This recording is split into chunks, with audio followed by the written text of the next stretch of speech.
We've got Rachel Gertz up next. She is an operations expert. I'm really excited to hear from her. I'm going to let her introduce herself and we'll be off to the races. So, how's it going, Rachel?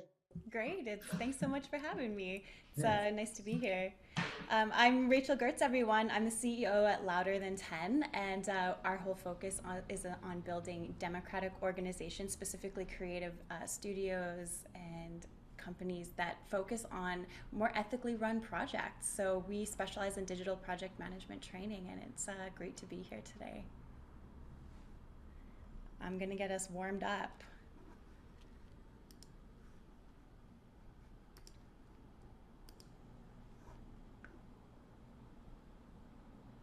All right, so can you folks see my screen okay? Yep, I can see it. Okay, great. So I want to start with a promise. It's one that you probably haven't heard before, and it's all about the folks that run your projects. They're worth their weight in gold, and if you empower them and listen to them, and you're going to give them creative license to create those opportunities to turn those risky things that are happening in your projects to build relationships and grow your profit, you're going to have a really happy, healthy company, and that's a fact. To get there, we're going to have to start with right now, and we're going to have to talk about how most digital agencies handle difficult everyday situations.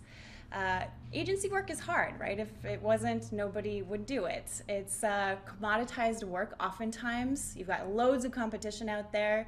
People are jumping ship, looking for better salaries at product companies. And you're often at the mercy of how fast you can do that work unless you're actually doing value-based billing. So maybe your margins start shrinking faster than the ice caps.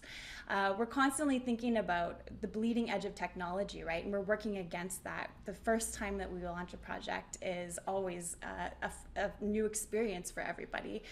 Most of the time, you're basically building the plane while you're flying it, and it doesn't matter if you've been in business for 2 years or 20 years. That's often the case. Every time agencies run a project, they experience all kinds of issues related to things like complexity, size, and the type of projects that they run, right? It doesn't matter if you've run 1,000 apps or launched 1,000 apps, campaigns, or e-commerce sites. And most of those complexities come from client quirks or misalignment. There's these tiny hints that happen, and this kind of indicates that things are not exactly what they seem. But the thing is most commonly, agencies are going to react with this. Everything's fine. We don't need to talk about it. Make it go away. We have to keep moving. And it's not that you're actually trying to do this on purpose, right? You want to have a plan in place.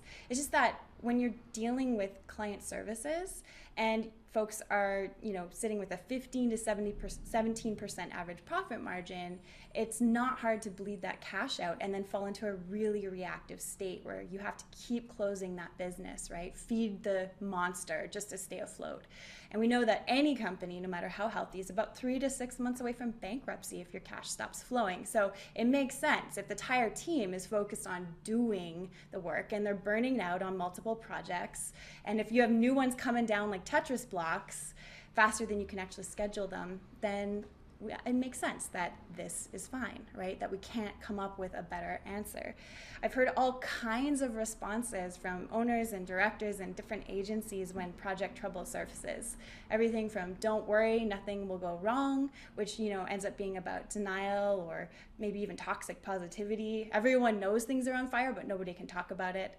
We can't let our clients or managers know that things might go wrong because it'll make us look bad.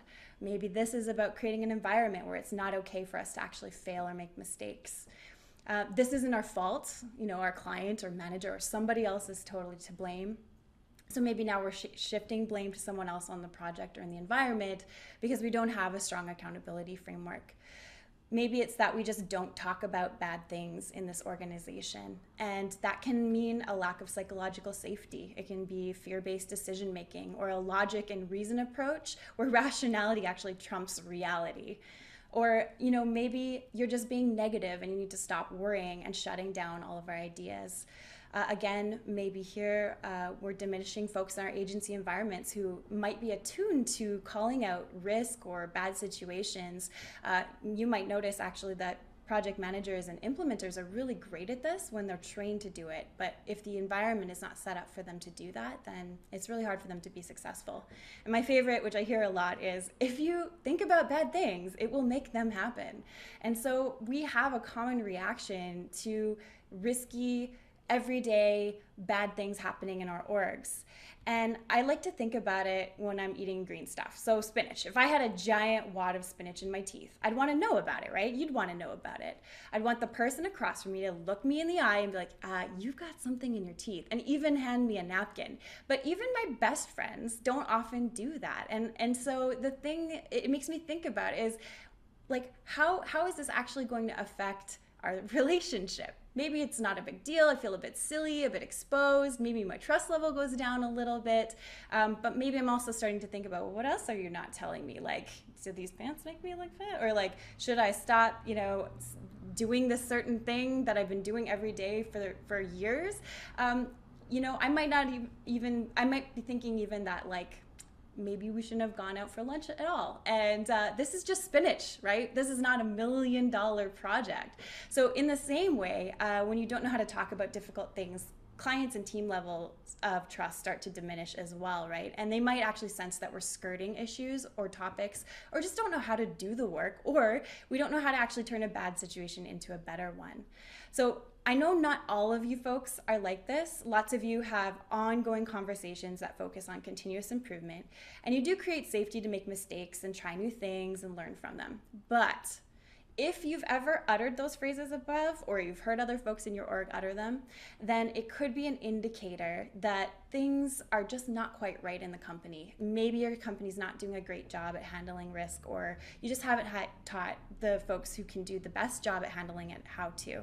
So this means that you could be missing huge opportunities to protect your people, your projects, and grow your revenue. So I want to talk about what this looks like day to day. What does avoiding difficult things do to your people, your projects, and your revenue? Well, let's talk people first, right? If you don't talk about bad stuff in your workplace day to day, then this is going to start meaning that maybe your resources, your folks doing the work, are going to get pulled off of projects and put onto new ones constantly. They won't know how to prioritize. That means they have a massive conflict in priorities, and everyone's fighting for them. They might get burnt out. They might leave for better paying positions in giant product companies that you cannot compete with.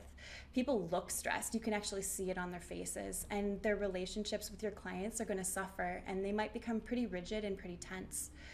In terms of projects, if you don't talk about the hard stuff, then you might be dealing with project slowdowns, and those slowdowns will prevent new ones from starting, right? This is a bumper car effect, and you might notice that it could drastically impact your cash flow, your planning, and all of the other processes that run in your org. These never-ending projects drain the team, right? And they drain your bank account. Your quality suffers. QA is kind of like an afterthought. You're like, oh, let's just launch it. We only have a week left, and yeah, just cut some corners here and there. And so then this also makes handovers blurry or non-existent, because nobody really knows when the project is over. And then money, right? You might be bleeding revenue. There'll be cash flow hiccups. Maybe you've got some irregular starts and stops, and you don't want that in your day-to-day.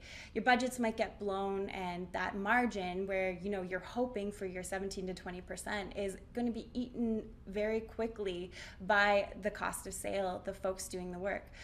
Or if you're treating them as an expense item, right, as a business expense, and they're on salary, it's still going to have a massive impact.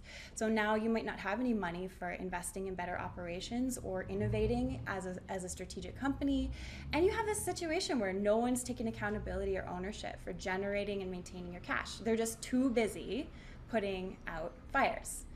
So what are we actually talking about? It's the inability to talk about what's going wrong and the inability to let the right people fix it. So if we give it a name, we're talking about red flags and risk. Now, I'm not going to talk through all the mechanics of red flags and risk, because literally there's an entire course that we could offer on it, but I want to talk about what these things are, how they impact you, and then what we can do about them. So let's start first of all with a red flag. Have you ever gone to the beach on a windy day and you've seen like a red flag sticking out of the sand, and it's like, hey, riptide, don't go in the water? probably a good idea to avoid it, right? Maybe you see those red flags on your email inbox, junk mail, right? Don't open this. It could give you spam, or it could give you a Trojan virus. Maybe you are seeing alarm bells ringing, and that is an indicator that there could be fire. You don't know for sure, but it's definitely a strong indicator. Red flags are indicators, they're observable clues on your projects that help you to know when risk is about to happen or are probable, right? They show up almost like a chemical reaction, a litmus test, if you will, where you might notice that there are changes in the actions of the folks around you. People might react differently. You might notice sudden pivots or changes in your projects. You might notice very strange responses from people on the project, and maybe some atypical behavior. And so you want to watch for these changes, because you're going to see that these things are used, things used to be one way and now they're different, and that is going to alert you to the underlying risk beneath it. So just as a quick summary or a couple examples here, you might notice that on a project, if you're running it, your point of contact goes silent for weeks after seeing new designs. Or maybe you're noticing that your devs are regularly pulling all-nighters across your project. You might maybe notice that your sales folks are estimating projects and they're not involving the rest of the team, and so they're underselling those projects, and everyone is basically getting stuck with whatever turd you sold in the first place, right? So these are all red flags or issues that are happening up front. And then the reason that they're so important is that they're really good at telling you which risks might happen on your projects, and they'll give you some sort of range of how badly they'll impact you. So they're warnings, they're patterns, they're clues about what you can do differently. And so you can imagine that when the right people know how to talk about this stuff in your organization, it is absolutely transformative.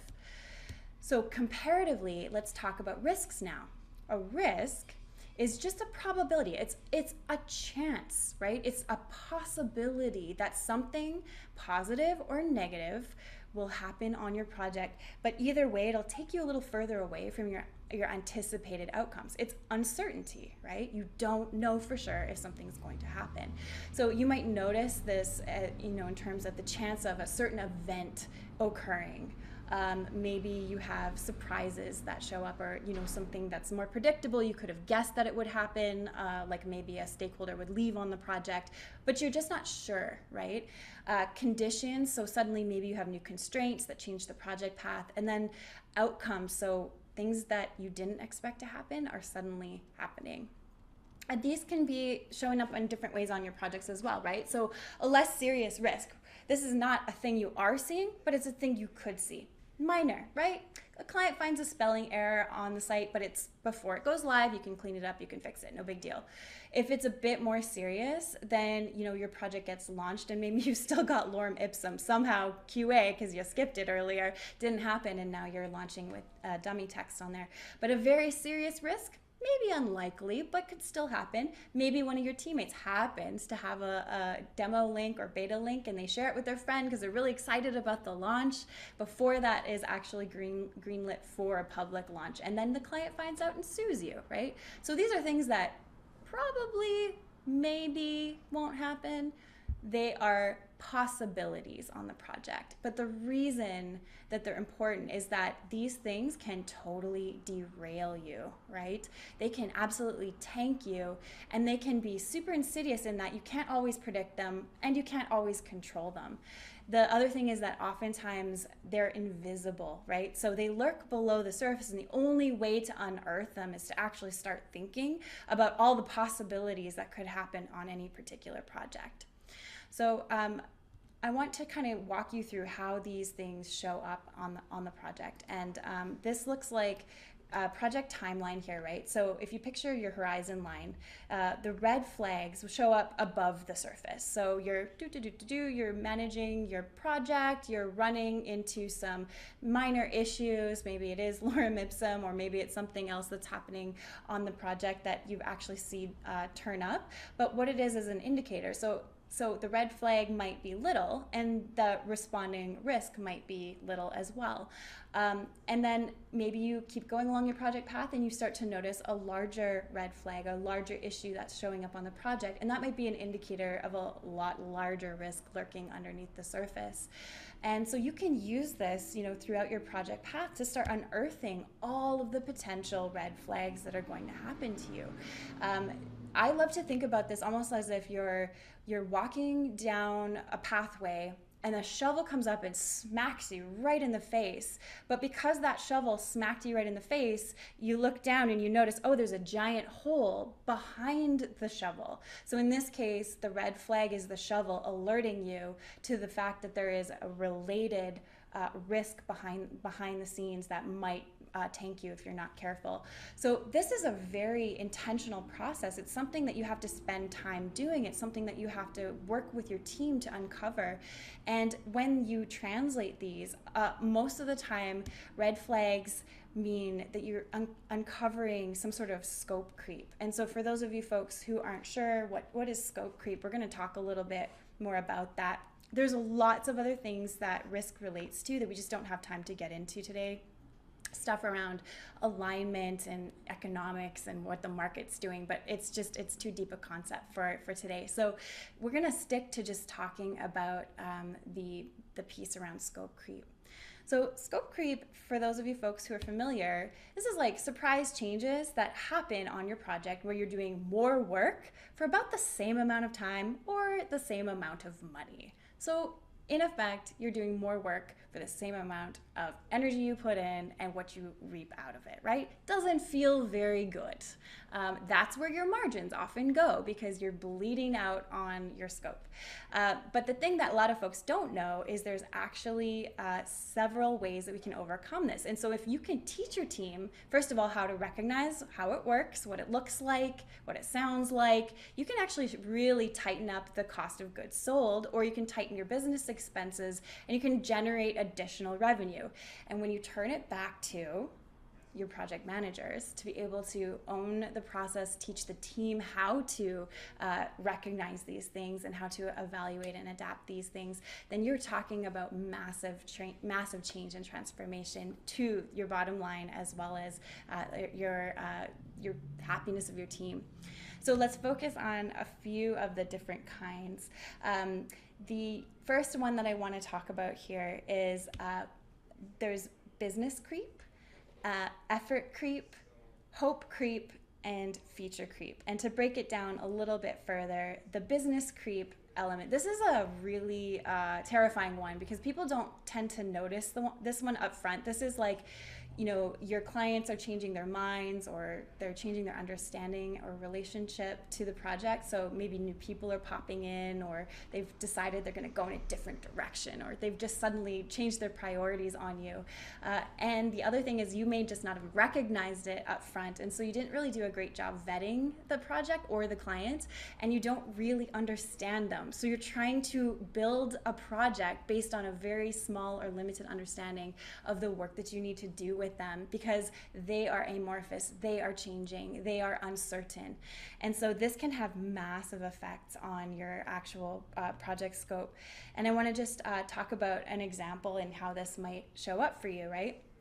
So imagine that you're running, you have a beautiful project with a client, and suddenly in the middle of the project, a new client just shows up. You don't know who they are, they're a new point of contact, they are taking the place of an old one who has left the table, and suddenly you're looking at massive changes to goals and priorities, right? Maybe now all of a sudden your project is delayed and you've got tons of requirements that are just not lining up. They don't actually make sense. Your project has evolved.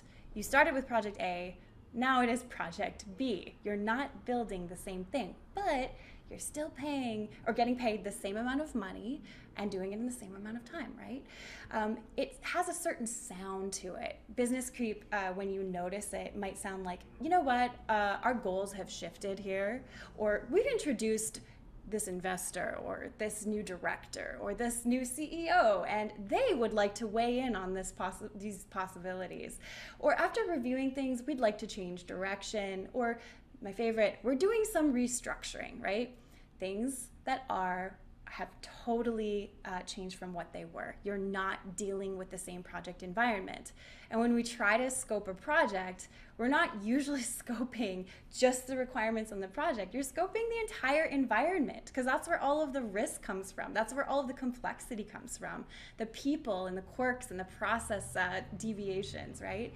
So if you can recognize what business creep sounds like, that also gives you an opportunity then to make some fixes to this, right? So first of all, you're dealing with massive misalignment.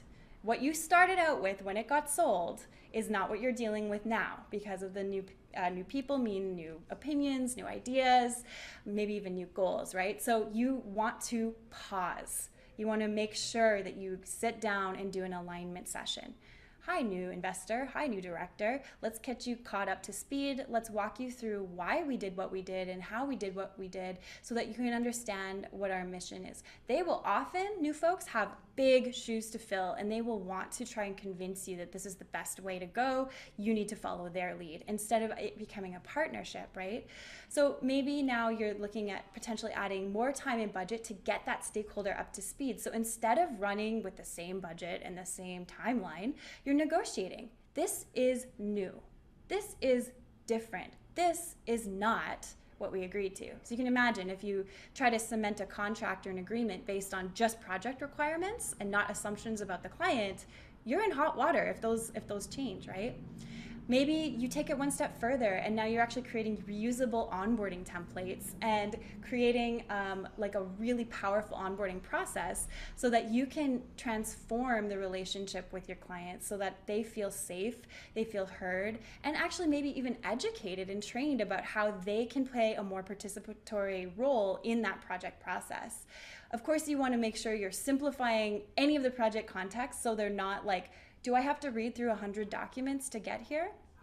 Now you're thinking like, okay, who's the best person to do this in our company? Probably a project manager, right? They might know how to do this, but most PMs are not trained on how to recognize this type of scope creep. So they don't know what steps to take to reset the relationship, and they don't understand how much power they have to actually take those steps. Part of it is that you might need to invest in that individual in order for them to grow into the role, so they understand those relationships. Ultimately, what business creep is about, and the antidote for it, is you have to be more clear in your positioning. So how does your project manager help clarify? We do this kind of stuff. We're strategic marketing campaigns, but we don't do implementation. And their ability to set those expectations and manage any deviation from what we do as a company is pivotal, right? So it's an education process. Would your average PM know how to educate a client on the things that client could do better to achieve their own business goals? Would an account manager, for that instance? Those folks can actually work together. And there is always this idea of an inherent tension between account management and project management. I think there's a little bit of a myth there. I think, yes, there's a tension, but I think that AMs can make really great PMs when they're taught how the systems work and why they work. And similarly, I think PMs can make really great AMs when they are given the power to set relationships and be lovable hard asses. And that means that they have influential power, not direct authority, right? And so I feel like most of those roles, if you have knowledge of what the other folks are doing, that's where your power is going to come from. So let's move on to talking about effort creep. This one will catch you every single time. Effort creep. You are slogging through mud. It does not matter how much effort your team is putting in, you are stuck, usually at 90% completion. It's like wheels spinning in mud. It's super hard work put in the wrong places at the wrong times. You cannot get closer to the finish line. You usually run out of budget and time of available time by now. And the funny joke, which again, some of this might be too close to home for you all. You're like, this stings actually. The first 90% of the code accounts for the first 90% of development time, and the remaining 10% of the code accounts for the other 90% of the development time. Ha ha ha, right? Tom Cargill, Bell Labs. So remember that this type of scope creep is extremely normal. It happens all the time. Humans are terrible at scoping and estimating. We often miscalculate the amount of effort involved, especially when we're trying to do a bike shed problem where we're like scoping complex tasks and we see a simpler, smaller project so we can really break the small one down, but then when we're talking about the large one, no idea how to start. But it's so normal as humans, basically. A high priority item can decrease in value as time passes because now high impact tasks are high effort tasks. Non-urgent tasks are urgent, right? Because you're running out of time. And so now all of a sudden there's pressure on the team, and the pressure turns into breakdowns of trust and communication. Everyone's scrambling to the finish line. Project leads are checking on the status like, hey, did you get that thing done yet? And they're like, no, we're still at 90.2% now. Anxiety worsens, productivity drops, people cut corners, and they're lying about their progress, right? Which will lead to a different kind of scope creep. It's usually a knowledge or skills shortage, and it's optimism about what work we can do. It's a product of misplaced optimism, maybe some poor resourcing, weak collaboration, and runaway panic. And so when it happens, you have to call for help. You have to have tough conversations with your team. You have to admit that things you did didn't estimate properly for that, and you need more time or budget to complete it. So maybe your engineers want to try a new headless CMS on the next project, but they underestimated how long that it would take to make the build. And so you might notice like folks are solving problems every time for the first time, right? It's always new technology, always new code stacks, new APIs, new everything, right? We're always trying to be on the bleeding edge. So it's a new situation. And even though we're dealing with, really smart folks, the first time you do a thing, you learn. You don't know, right? And so you have to use that learning to impact the direction. You don't know how the issues and complexity are going to be tied to what you do, and it might create a lot of internal stress if those folks can't make any progress. So this is what it looks like, or sounds like, I should say. You might hear folks say, I'm kind of stuck, or I'm really not sure, or I don't know, or I can't. Those words might come up a lot. Or you might hear them talking about complexity and difficulty, or just things being different than what they thought, right? Or, if folks are reaching out being like, hey, status check, I just want to see where you're at. I'm working on it. Yes, and I've been working on it for months because this is a difficult problem. I don't know how to solve this problem, right? So when we're getting to the fix now, we have to maybe back off and start looking at what are we trying to do here? Let's talk about the way we're working together, how we're trying to solve this problem, and consider doing like a spike sprint. So basically just like a research sprint to figure out what are we actually working on? Is this approach the best case scenario? What is the worst case scenario? What amount of time or energy do we think if we could get to 90% confidence on this that we would be able to complete this within X period of time, right? You do probably want to bring in subject matter experts. So if you're trying to build, like, let's say a React Native or headless CMS for the first time, and you don't have the skills on the team, like, eat the cost, bring in an expert to help you do that, right? Because they're going to be able to make sense out of things that your team would spend hours or days looking into. That's going to be cheaper than trying to solve the problem yourself. Prioritize. If you can't get to the finish line, what can you launch with now? And how do you make it safe to try, right? Where you're actually going to reduce some of the risk here and figure out what the quickest and best way to launch this thing would be so that this technology can be tested. It might not be the best choice. So maybe you have to have a different conversation when you get started with your clients and say like, hey, how is this going to change the direction if we can't make this particular type of like code base work or this particular integration work. You can even sell a project in a way that allows you to say, you know what, this is exploratory for both of us. We'll give you a bit of a deal for this. Maybe we create a situation where you allow us to test this out on a very small project, a very low risk project. And then as we learn and grow from it, we can then take this and do a larger project with you. And maybe you allow us to also use the learning that we've done with other clients as a case study, right? So use this as opportunities. Teach your project managers how to have these conversations, and they're going to be able to generate massive amounts of profit from this and help you to really cut some of your costs. You may also want to build in a mentorship practice where your engineering team can work with more experienced team members, right? Sit those folks down, and yes, of course, there's going to be more budget allocated to that, but if you build that into your budget as R&D, you're going to ultimately end up with something that is more valuable and more profitable. So that's effort creep.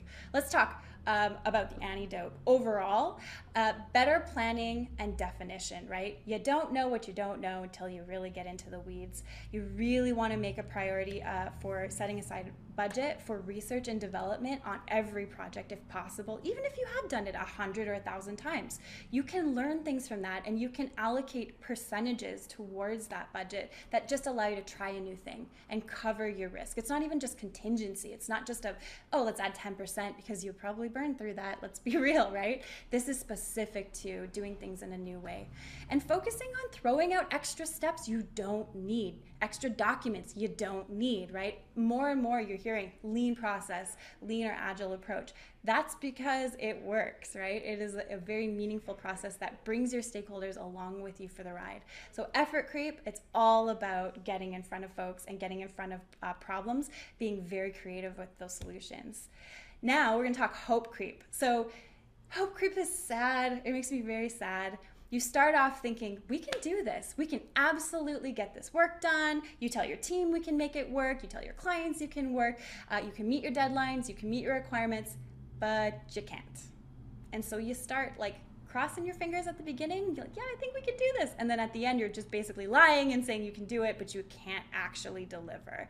It is really sad, right? It has to do with a ton of avoidance and lying. Maybe, folks are hiding their time tracking. They're going back a week later and filling out like different boxes and categories because they can't remember where they put their time.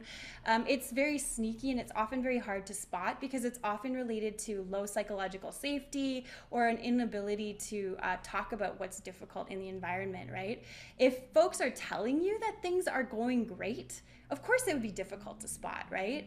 And silence is often an indicator of, or just people nodding vigorously, but like their eyes are very wide, like they are deer in headlights, that things are not going right. So this is often related to dauntless optimism and a lack of trust. No one wants to let anyone down, and everyone lets everybody down. So it's pretty ironic that that's how it starts. It can definitely ruin your stakeholder relationships and cause a lot of trouble. So let's say with this example, your clients are constantly late with assets, turnarounds, and approvals, and it's actually hurting your timeline. So this could cause massive delays. You have to do tons of reprioritization, right? Because they're constantly pushing out the telling. Are you folks ready yet? No, you're not ready yet? Oh, okay. You said you'd be ready. No, you're not? Okay. Resource bottlenecks. You cannot get the right people available because now you have to completely resource your entire project. And now those profitable projects are just unprofitable because of the cost of delay. You drag anything out long enough, you got to still pay your expenses, right? And you aren't making any income or revenue on that. Plus your teams are going to burn out and they're going to be switching focus constantly. Hope creep sounds like things are fine. I'm okay, don't worry about it. We'll be ready on time, right? Or just straight up silence, or that vigorous head nod that I referred to earlier. So the thing is this could literally be fine. Nothing might be wrong in this case, right? But if you start to recognize the indicators, oh, well, the last time you said this, actually what ended up happening is we were a week late. So is this consistent behavior or inconsistent behavior? You're starting to be able to ask your teammates how things are going and how they're feeling. So this is a huge deal, right? And ultimately, the fix is to be able to help when it's your clients doing this, like sit them down and help them figure out how to prioritize. You can enable them to be better at project management. They already have a full project load. They don't need another project, right? So you need to help them figure out how to communicate about time commitments. So maybe you're telling them in advance, we're gonna need approximately 3 to 5 hours of your time every week. Can you set up a time block that's gonna work better? And will we be able to break this down into smaller chunks for you? So get them to maybe do smaller content pieces that they owe you at any given time, or do in-person working sessions and meetings to help speed up those reviews and approvals. Maybe charge for client-side delays. I've seen lots of shops do this successfully. You just got to make sure that you can meet your side of the deal if that's the case, right? Otherwise, do they get a discount if you're late? So maintain that relationship and make sure you're checking in. Again, the larger picture here when we're talking about the antidote to hope creep is psychological safety, culture building, generative collaboration and relationship building. All of this to say you have to make sure you have a safe environment, you spend the time to build the culture, that you work together on creating agreements about the way you work together, and spend time getting to know one another on the project. That includes your clients. Get to know them. Don't just try to usher the project through and think that that's not going to have some sort of negative side effect. Finally, feature creep. This is the one where you have all the power, right? So your team has an incredible amount of perfectionism, a desire to please. It's got an unnecessary additions to features or new features for just no reason, just no additional revenue at all. And you have complete control over this one, right? It often happens if your requirements on your project are foggy, and then the team kind of is like just filling them in with their assumptions, and they're like, I don't know, so I think I'll just do what I do know here. It's nicknamed gold plating because gold plating happens when you give in and add unnecessary features to your product, even when you're not asked to do that, and when no one requested them. So you have to, basically reset expectations on timelines, budgets, and general scope overall. This is like an easier kind of scope creep to manage because you can turn it into the best return value to your org, right? You simply recognize, oh, I'm hearing it right now, I'm seeing it right now, this is outside of our agreement, and we can actually turn this into opportunities for the future. So one example might be that your design team is adding extra features to impress your picky client, and they're not telling the PM that they're actually going to be doing that. So it's totally tanking your budget and your additions. Maybe this is something that you're noticing happen frequently, and it's a particular designer on the design team who just really likes to push things further. It might sound like from your client side, we thought that you said you could do this. Can we just add, move, delete, change the following? Can we just move those pixels 3 over to the left? Really? Right? That's recognizing scope creep from the feature creep side. Oh, while you're here, while I've got you, while you're doing that, could we just, it's kind of like a combo approach. They just throw all these in together. Or my favorite, this will only take a second. But you add up enough seconds and it becomes hours, it becomes days, it can totally ruin you, right? So if you can recognize what it sounds like, then the fix here is, again, alignment sessions, right? Imagine if your PM was able to sit down with your design team, first of all, and teach them what the financial impact of doing this was to your client and to your own team, to your own, bottom line revenue, right? What is the impact to you as a company? Sit your design team down and have them create a scope spectrum. So on the bottom here, you can see if you can design a scope with just words, or you can add words and photos to create scope, and you can keep adding complexity all the way along the process until you have massively complex infrastructure. Your designer can then be like, you know what, I want to create a scope with the following items, and you can say, okay, how could we take that down one more notch? How could we take this platinum scope and turn it into a gold scope, which is still pretty great, but maybe doesn't have all the bells and whistles? So in that way, they are actually determining the limits to the scope. They are helping to reset the client relationship. They are owning and being accountable for that scope creep because your PM has the language and the framework for how to reset those relationships. That is massive, right? Then you can charge for future revisions and be like, you know what, those are great ideas. That's a little bit outside of the existing scope, so why don't we put that into a future phase, and we'll get that started just as soon as we're done this one. It's all about these things. Antidote, clarification. This is in, this is out. I feel like this is starting to go out of scope, out of bounds. Let's make sure, let's clarify what we originally discussed. If it's new, then we'll add it to a future round. If it's existing, let's look at ways that we can potentially shrink the scope that we already have, right? Making sure that client-facing teams can say yes to requests if they get additional budget to work on them. It's all about boundary setting. It's all about your team doing self-management. So now I want to introduce you to a very important thing, Cassandra. You might have heard of her, maybe not. She's a Greek goddess. She was gifted to predict the future and cursed in that nobody would ever believe her. So here's the deal, folks. Cassandras, those are your PMs. If they're good PMs, they are telling you every single day, hey, I noticed some business creep, some hope creep, some effort creep, some feature creep. And they have the ability to not only recognize these things, but to be like, I would like to do the following to treat this, right? They are predicting the future literally every day, and you're paying them to do that, right? It's risk analysis and forecasting. Give me like, what is our forecast for the next 3 months? I'll tell you, here's what's happening that's causing that to change. But every day they're ignored because the team doesn't want to recalibrate or adjust the direction. And so Cassandra spot those red flags and warnings before they start burning. If you ignore her, you risk death.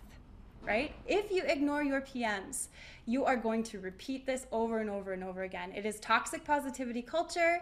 It is massive scope bleed. It is sending in your best and brightest. We call it the lone wolf syndrome, right? Or your firefighters, because they always fix the problem. Then they do it in half the time. Then they teach the team that that's how much time it takes to do the thing, which is not real, right? This leads to high turnover, a lot of anger on the team, and a lot of burnout. When I see shops that can't keep their PMs, this is a clue. This tells me they are fundamentally unsustainable. So this is not fine, right? But how could your agency handle risk if your PMs actually knew how to fix it? If your PMs put on their risk analysis cap, their scope creep hat, and they knew what to say and how to say it, they would say, this isn't fine, let's fix it. Because you know what? Your project managers are the antidote. They can sit in on early sales meetings, and they can anticipate risky situations and how to reduce those pathways to risk, or ways to share the risk with clients in a way that's mutually beneficial, right? They can share the fire route with clients. We often say, here's how we'll make sure things go well. But we don't talk about the reality that things will not always go well. So here's how we're going to protect you if there is a fire. PMs can train teammates to notice and plan and expect risk in the respective subject matter area. Train them to speak the language of risk and come back with solutions from that 10,000-foot view, which is focused on revenue generation and saving expenses and cost of goods. They can be lovable hard asses with your clients. This is how the risk is going to blow up, client. This is what will happen if we don't make a plan together. This is how you can contribute to lowering the risk or making positive risk happen, which is basically beneficial for both of us if you are participating, right? In our industry, most AMs and PMs often fall into this world by accident.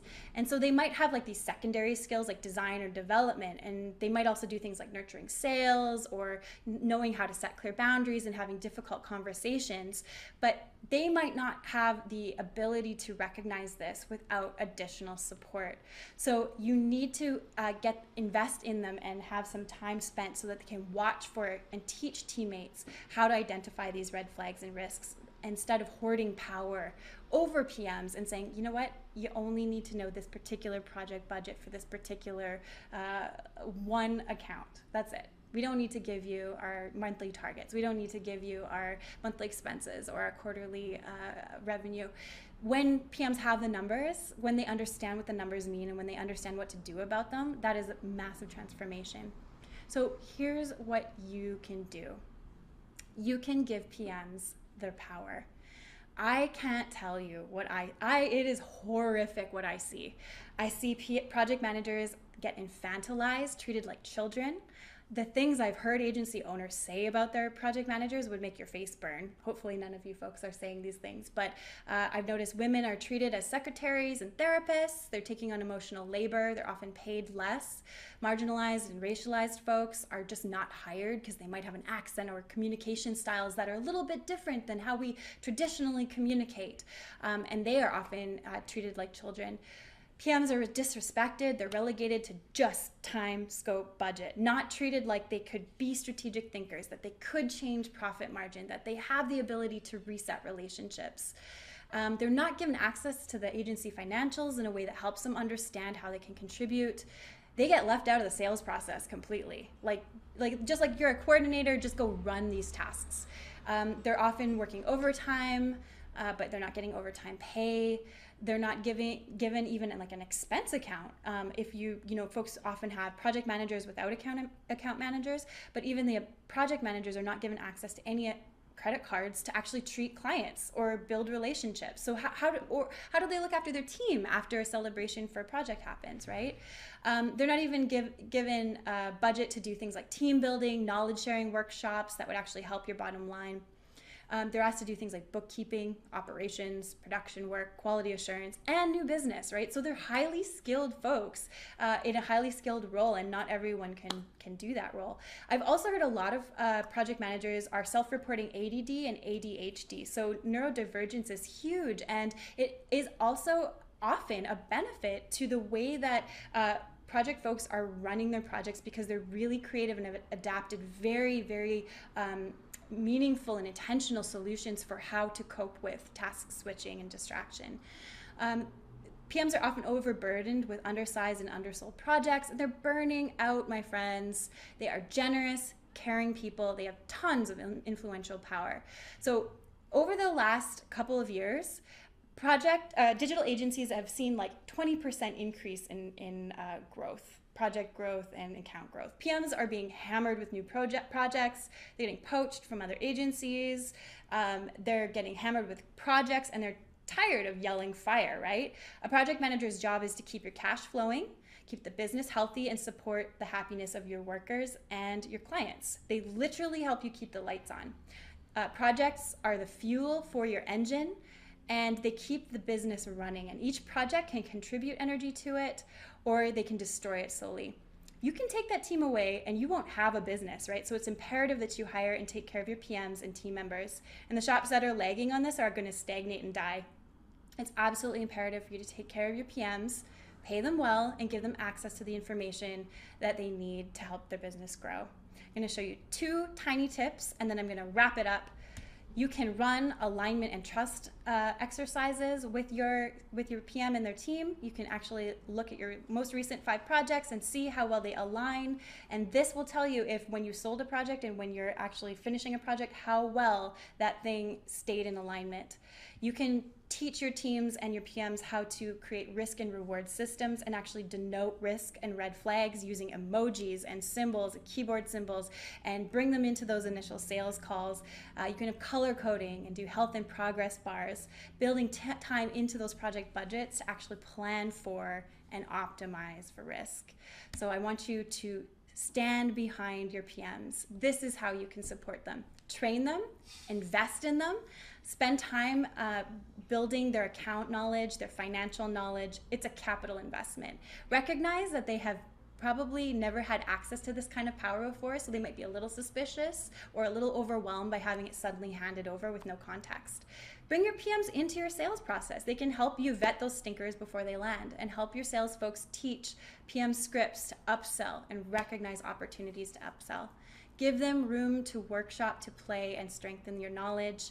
And limit the number of active projects to 4, for heaven's sake. Don't make your PMs run 10 projects. Listen to them. They're smart, intuitive people. They are the fire bells, and they are the leading indicators in your business. If they go, there is trouble. So risk is not inherently bad or good. It's scary to talk about, but it's just a possible event or condition, right? Red flags tell you if those are more likely to happen. When you embrace opportunities for your PMs to own these risk conversations, they can generate hundreds of thousands of dollars by encouraging the team, resetting relationships, and capturing these opportunities. They have incredible power to reset expectations, and they can use scripts so they know which levers and dials to pull, and you can give them the autonomy to support and educate their teams. They need your trust and investment, they need your time, and they are incredibly valuable. They should be able to tell you how much additional time your team needs in order to get things right and build a stronger project relationship. Powerful project managers are your best sales secret ever. Treat them like the gold they spin. Thank you.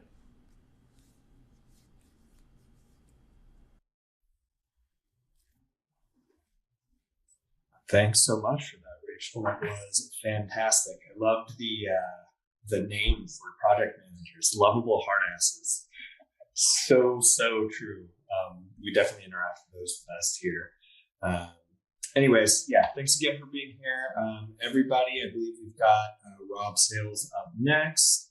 Really quick before we go, Rachel, if anyone wants to get in touch with you, maybe do some work with you, what's the best way for them to contact you? Yeah, get in touch on our site, louderthan10.com. You can reach out to me on my email, rachel@louderthan10.com. I've got the details here. Love to have you if you want to have a conversation about how to train up your PMs and their teams so that they can start predicting how risk can be turned into profit. Awesome. Great. Well, again, thank you so much. We appreciate you. And I guess we'll see the rest of y'all at the next session. Bye. Awesome.